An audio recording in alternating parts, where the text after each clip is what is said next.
আমার শখের কোনো জিনিস আমি ১ মাসের উপর ইউজ করতে পারি না। একটা বাইক আজকে ৫ বছর যাবত ইউজ করছি।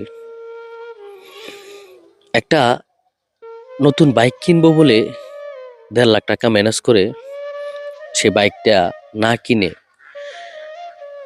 ভালো ভিডিও দেওয়ার জন্য S24 একটা আল্ট্রা নিলাম।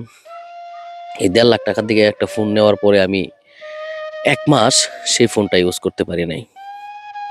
গেল কালকে এক অটোওয়ালাকে বাঁচাতে গিয়ে আমার ফোনটা হাত থেকে পড়ে ভেঙে তছনছ হয়ে গেছে।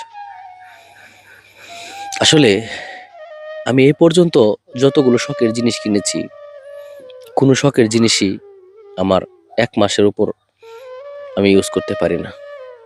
জানি না এটা কি কপাল খারাপ নাকি কি জন্য হয় সেটা আল্লাহই ভালো জানে। সবাই আমার জন্য দোয়া করবে।